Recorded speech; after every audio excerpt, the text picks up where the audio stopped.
პირველად დაგირეკა 21 და 41 ნახე. მე თხოვათ ბინა. თხოვა ბინა.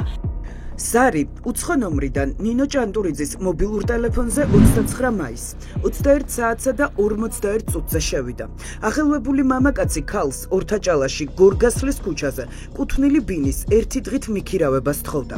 მამაკაცს ძალიან ეჩქარებოდა.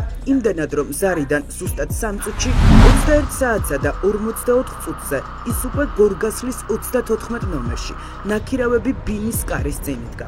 მას გასაღები დამლაგებელმა გადასცა და ბინაში მარტო დატოვა.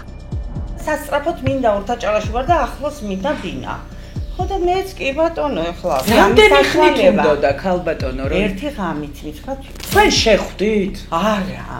აბა გასაღები როგორ გადაიცით? დამლაგებელი იყო იმ მომენტში უბრალოდ დამლაგებელი ალაგებდა. სადღაც 50 წლის კაცი იქნებოდაო. და ეს შეხვდა ფული გადმოსცა იმ კაცმა და ამან მისცა გასაღები. ისთვის მინდაო, ჩემთვის მინდა. ხო, მე მინდაო, აბა ეხლა რავი. თქვენი ბინა როდის იქირავა ამ ბიჭმა? იმ საღამოს. როცა აიყვანეს 2 საათში, 3 საათში აიყვანეს. ამ შეხვედრიდან ზუსტად 4 საათში ნინო ჭანტურიძის სახლი ორთაჭალაში სპეცრაზმის ალყაში მოექცა. პოლიციამ იქ მკვლელობის მცდელობაში ბრალდებული განგსტერი ძმები 24 წლის გურამ და 27 წლის დათა კაკულიები დააკავა. ადგილზე შესულ სამართალდამცველებს ბინაში ძმების გარდა არავინ დახვდა. იცი, უთხრა რამე დამლაგებელ? არაფერი აბსოლუტურად გასაღები გამოართვა.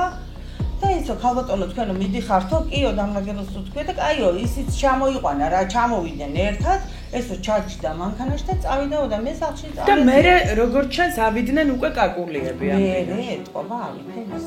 თქვენი დამლაგებელი გამოგითხა პოლიცია?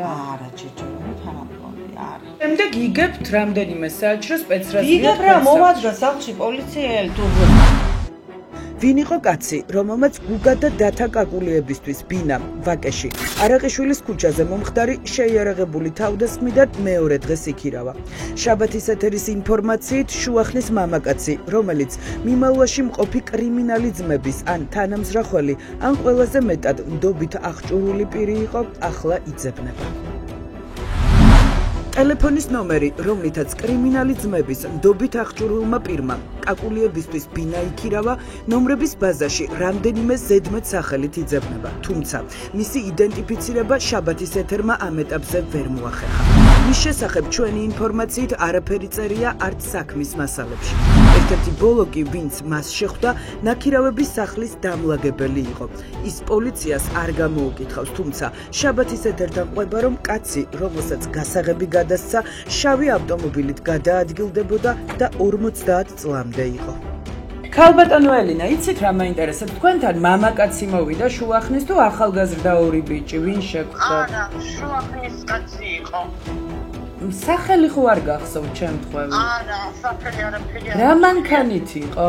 არა, არ მახსოვს. შაბათის ეთერის მიერ მოპოვებული პოლიციის ფაილებით დგინდება, რომ ვაკეში არაყიშვილის ქუჩაზე სერგი ქურთიაშვილის და გიორგი კაჭკაჭაშვილის დაჭრის შემდეგ 3 დღის განმავლობაში ეგრეთ წოდებული კრიმინალური ავტორიტეტი ძმები თბილისის ქუჩებში თავისუფლად გადაადგილდებოდნენ.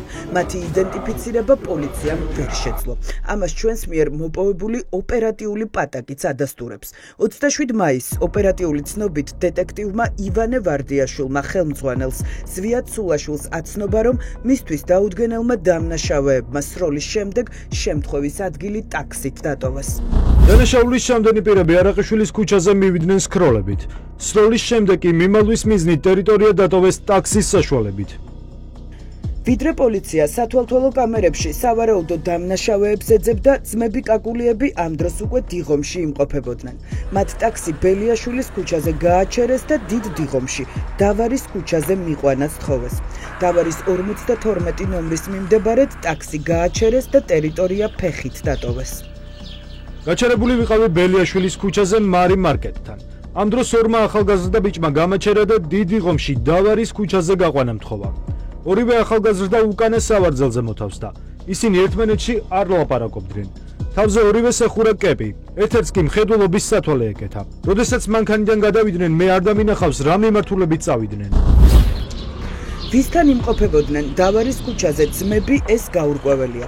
შაბათის ეთერთან ადგილობრივები ამბობენ, რომ ეგრეთ წოდებული კრიმინალური ავტორიტეტი ძმების შესახებ არაფერი იციან.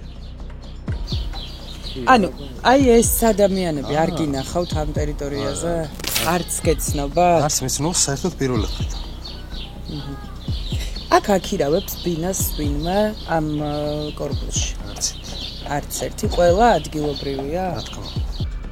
როგორც ჩანს, დავარის ქუჩაზე მისვლა ძმებისთვის საბედისწერო შეცდომა აღმოჩნდა, რადგან ისინი ჯერ ტაქსში, შემდეგ კი ქუჩის მიმდებარედ უკვე ჩაფხუტების გარეშე გადაადგილდებოდნენ და საქართველოს კამერებმა დააფიქსირეს. ვიდეოს გაშიფვრის შემდეგ კი პოლიციამ ძმების თვალთვალი დაიწყო. ეს კაკულიებისთვისაც ცნობილი გახდა, ამიტომ ორთაჭალაში კონსპირაციულ ბინაში გადასვლა და იქ მიმალვა გადაწყვიტეს. ბინაში ასვლიდან რამდენიმე საათში კი პოლიციამ მათი დაკავების სპეცოპერაცია დაიწყო. დანაშაულის შემდენი პირები უნდა იყვნენ დავით და გურამ კაკულიები. ოპერატიული ინფორმაციის მიხედვით, ისინი ამჟამად უნდა იმყოფებოდნენ ნაქირავებ ბინაში, გორგასლის ქუჩაზე. თან უნდა ჰქონდეთ დანაშაულის ჩადენის იარაღი. ძმებ კაკულიების სახელს თბილისში ხმაურიანი კრიმინალური ისტორიები უკავშირდება. თუმცა ჯერ გამოძიება მათ მხოლოდ მკვლელობის მცდელობას, იარაღის უკანონო შეძენა შენახვას და საზღვრის უკანონო კვეთას ედავება. ახლა ჩნდება კითხვა, ვინ, როდის და რა გზით შემოიყვანა ეგრეთ წოდებული კრიმინალური ავტორიტეტები თბილისში. სისტემის კრახი აქაც ჩანს. შინაგან საქმეთა სამინისტროს ყველა დანაყოფი სუსტი რგოლი აღმოჩნდა, რადგან სასაზღვრო პოლიციას კრიმინალი ძმები საქართველოში შემოეპარა. კრიმინალურმა პოლიციამ კი მათი თბილისში ყოფნის შესახებ ვერაფერი გაიგო. ახლა გომელაურის უწყება იმასაც კი ვერ ადგენს, როდის ან რა გზით აღმოჩნდნენ ქვეყანაში კაკულიები.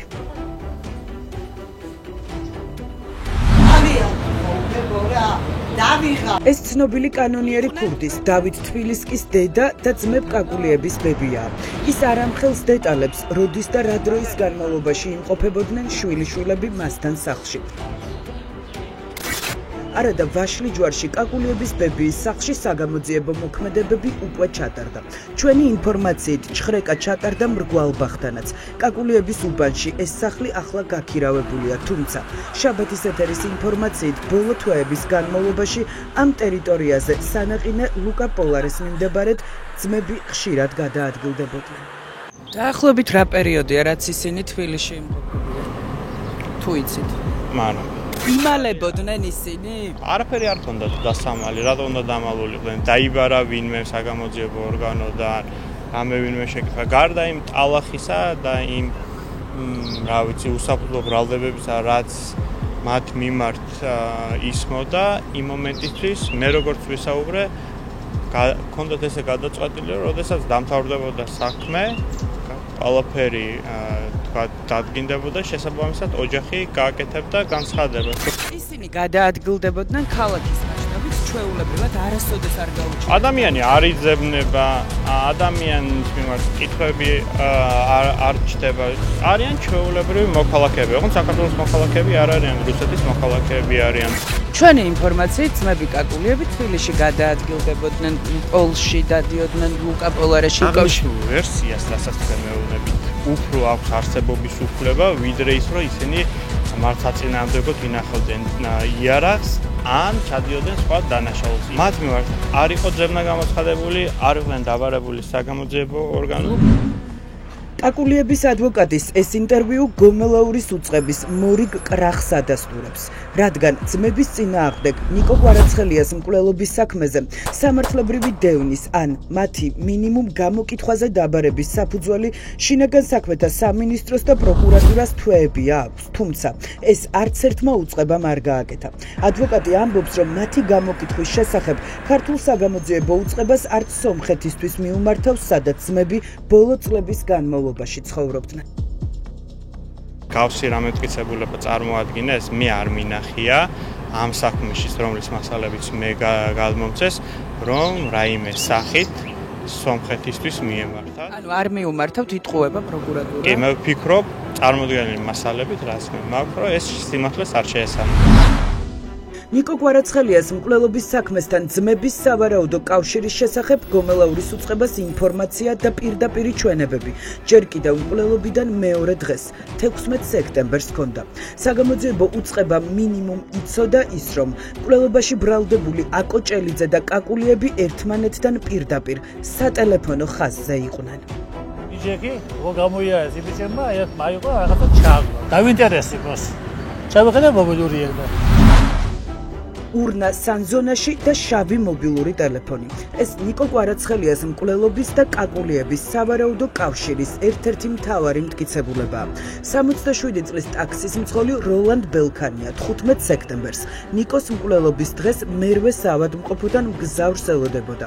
მოულოდნელად შეამჩნია, რომ იქვე მდგომ ურნაში ორმა ახალგაზრდამ მობილური ტელეფონი ჩააგდო და გაიქცა. ყოფილი პოლიციელისთვის ეს საეჭვო გარემოება აღმოჩნდა და ტელეფონი ურნიდან ამოიღო. სახლში მისულმა კი ამოიცნო, რომ პირები, ვინც ტელეფონი მოიშორა, ნიკო კვარაცხელიას მკვლელობისთვის იძებნებოდნენ. მოვაჭრება არის ჩატული არის. გათიშული. თქვენ ხელთათმანით ამოიღეთ? ამოიღე უცხოსახოს.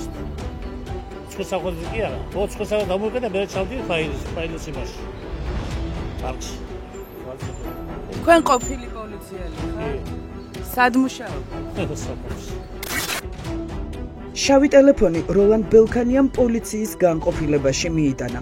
გადაგდებულ ტელეფონში პოლიციამ დათა კაკულიას ფოტოები იპოვა. ნაწილი აგვისტოშია გადაღებული, ნაწილი კი ნიკოს მკვლელობამდე 4 დღით ადრე. ტელეფონში აღმოჩნდა რუსული სატელეფონო ქსელის სიმბარათი და სავარაუდოდ ძმებ კაკულიებსა და მკვლელობაში მსჯავრდებული აკო ჭელიძის მიმოწერებიც. აქ ხარ? კი. ჯიგრულად ხო ყველაფერი? კი. გშია? დააზაკაზეთ, 9-ზე იკეტება სამზარეულო. სამნი ხართ? ხო. მაღაზიაში სიგარეტი რამე გვინდა ხო? ხო, სიგარეტი და წყალი. ეს გავთიშო ხო? რავი, ხო, მამეთ დილას ჩართე. ამ მტკიცებულებების მოპოვების მიუხედავად საგამოძიებო უწყებამ კაკულიები არ გამოკითხა. გამოძიებას არც მათი ადგილმდებარეობა დაუდგენია.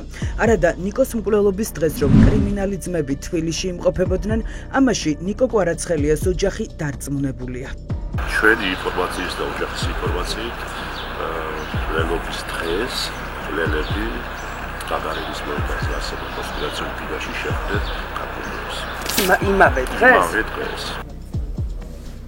საგამოძიებო უწყებამ კაკულიების გამოკითხვის და მათი ძებნის აუცილებლობა ვერც მაშინ დაინახა, როდესაც გაირკვა, რომ ძმებს ნიკო კვარაცხელიას მკვლელობამდე 2 თვით ადრე ქვეყანაში შემოსვლის რამდენიმე მცდელობა ჰქონდათ. პირველად კრიმინალების ქვეყანაში შემოყვანას პრემიერ-მინისტრის ზურაბ ჟვანიას შვილი ცდილობდა. ამას ბუსა ჟვანია შაბათის ეთერის მიერ მოპოვებულ ჩვენებაში თავად აღიარებს. 2021 წელს სომხეთის საზღვარი გადავკვეთე ორჯერ. პირველად წავედი 2021 წლის 17 ივლისს გიორგი კავილაძესთან ერთად. იქ მე ჩემს მეგობრებს უნდა შევხვდროდი და ასევე უნდა გვენახა ჩვენი მეგობრები გურამ და დავით კაკულიები. ჩასვლისთანავე ძმებს ერევანში ერთ-ერთ კვების ობიექტზე შევხვდით და საუბრის დროს საქართველოში დაბრუნება გადავწყვიტეთ. სასაზღვრო პუნქტზე მე და კავილაძე შემოგვიშეს, თუმცა კაკულიები არა. ამიტომაც ჩვენ უკან სომხეთში დაბრუნება გადავწყვიტეთ და ისევ კაკულიებთან ერთად დავბრუნდით, სადაც კაკულიებთან ერთად დავრჩით 8 დღის განმავლობაში. გაიცოდა ბუსა ჟვანიამ დაგეგმილი მკვლელობის შესახებ და რატომ აღმოჩნდა ის პირველი ადამიანი, რომელსაც ნიკოს მკვლელობის შემდეგ გიორგი კავილაძემ დაურეკა. ამის შესახებ ჩვენს მიერ მოპოვებულ ჩვენებაში საგამოძიებო უწყება ჟვანიას კითხვას არ უსვამს. პრემიერ-მინისტრის ვაჟი გამოძიებას ეუბნება, რომ დაგეგმილი მკვლელობის შესახებ არაფერი იცოდა.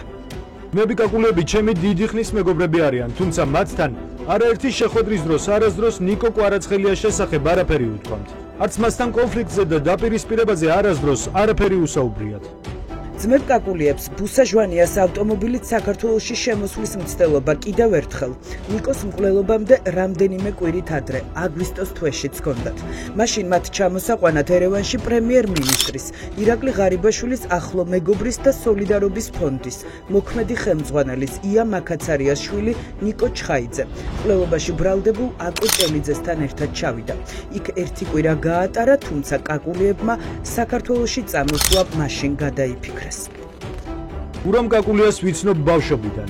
2021 წლის აგვისტოში ბუსა ჟვანიასთან ერთად მე უნდა წავსულიყავი სომხეთში. თუმცა ბუსამ წამოსვლა ვეღარ შეძლო და ერევანში წასვლა მე მისი იაგუარის მარკის ავტომობილით გადავწყვიტე. ჩემთან ერთად წამოვიდა ჩემი ნაცნობი აკო ჭელიძეც. როდესაც ერევანში ჩავედი, ძმებმა კაკულიებმა შემომთავაზეს მათთან დარჩენა. 6 დღის განმავლობაში მე ვცხოვრობდი მათთან. შემდეგ კი მე და ჭელიძე თბილისში დავბრუნდით. ნიკო ჩხაიძე ახლა ვენაში ცხოვრობს და უნივერსიტეტში სწავლობს. მისი ოჯახის წევრები კი აცხადებენ, რომ მან დაგეგმილი მკვლელობის შესახებ არაფერი იცოდა. მოწმე ჩხაიძის ძმა დარწმუნებულია, რომ ძმები კაკულიები ნიკოს მკვლელობის დამკვეთები არიან და ისინი მისი ძმის დანაშაულებრივ სქემაში ჩართვას ცდილობდნენ. რატო იყო ერევანში? რა უნდა და კაკულიებთან? როგორც გითხარით, მეგობრობ მანამდე დიდი ხანი და წინასწარ არავინ არ იცოდა ესეც საშინელებას თუ ჩაიდენდება. წინას რაც ეს ამბავი მოხდა, გადახაზულია რა თქმა უნდა ის ადამიანი ყველასგან ჩვენთანაც. რამდენიმე კვირით ადრე თქვენმა ძმამ ჩაიყვანა მკვლელობაში ბრალდებულები კაკულიებთან. რატო? ჩემი აზრია მოათქურეს და რაღაცნაირად უნდათ გარევა ამ ამბავში და ისე რომ ნიკომ ვერაფერი ვერ გაიგო. ან მან არაფერი არ იცოდა. არა რა თქმა უნდა რასაუბრობ. ნიკოს რო 1%-ით რა მიცოდნო და ზუსტად მაგით არ გააგებინეს სავარაუდოდ რომ ნიკო მაგას არ დაუშვია. ნიკო კვარაცხელიას დედა კი დარწმუნებულია, რომ დაგეგმილი მკვლელობის შესახებ ყველაფერი იცოდა. ოჯახი დამკვეთების გარდა ახლა იმ ადამიანების დასჯას ითხოვს, ვინც მძიმე დანაშაული დაფარა. ბატონო პაატა, ჩვენ ვეცნობით ნიკოს დედის განცხადებებს და მუდმივად საუბრობს კემბრიჯის სტუდენტები და ასე შემდეგ. ვის გულისხმობს ამ ადამიანებში და ასევე ფიქრობთ თუ არა, რომ ამ დაკვეთილ მკვლელობას ყავდა თანამონაწილეებიც?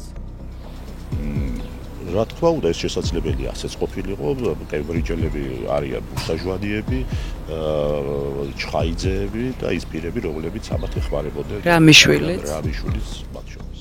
ანუ თქვენ ფიქრობთ, რომ ისინი თანამონაწილეები არიან? მინიმუმ რო ინფორმაციების მატარებლები არიან და იცოდნენ, რომ ეს მკვლელობა იგეგმებოდა, ვფიქრობ, რომ ეს ასეა. კაკულიების ადვოკატი კი ნიკოს მკვლელობის საქმესთან ძმების კავშირს კატეგორიულად გამორიცხავს. ის ამბობს, რომ ძმები ციხეში გამოგონილი ბრალდებით გაუშვეს და იარაღი ჩაუდეს. ელოდები თუ არა, რომ ბრალს წარუდგენენ ნიკო კვარაცხელიას?